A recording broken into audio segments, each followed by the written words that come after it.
We do not negotiate. Not a single centimeter of that territory will be negotiated. We won't give anything for a single penny from taxpayers.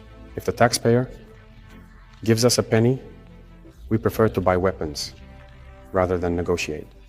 I think we've put that in people's heads to keep us in the war for a long time.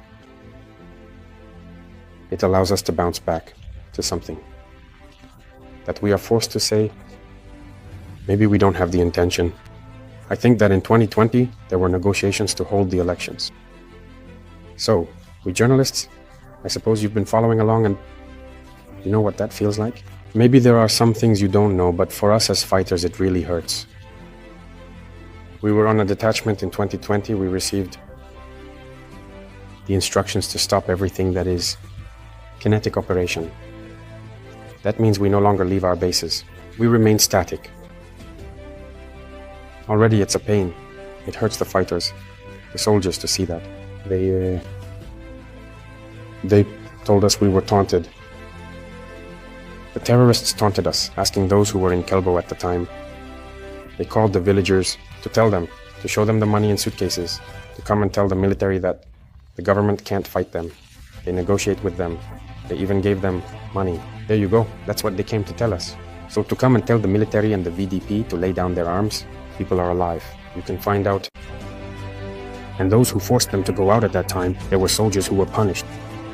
Those who were in Berzanga, they are witnesses. The VDP members were attacked, and they had 3 casualties. The detachments went out to help them bring them back. They were attacked. They were not supported. And worse, they said, who told them to go out? Many people experienced this situation. It undermined their fighting spirit. So the soldiers were discouraged. They no longer knew what that blow was, and it persisted. So much so that people go out in detachments just to sit around. That's the first problem it caused. Secondly, the money that was given to the terrorists, because of that, people saw it. Even those who are in Djibouti can testify. The vehicles that were coming back and forth were able to continue towards Masumu with suitcases. There you go. Maybe in the Air Force, you will have proof. The money was taken out. They took that money. They got equipped. They settled in well. It was from that moment that we started to hear children's voices. At the station, because they paid a lot for transmission, they created a network. And once the network was well established and stabilized, they started to destroy all the pylons. We, our people, can no longer alert us. And them, since they have another communication system, they started to destroy the entire communication system that existed. The third negative thing, it cut the link between us and the population. Can you imagine? They tell you, it's interesting, the population. Can you imagine?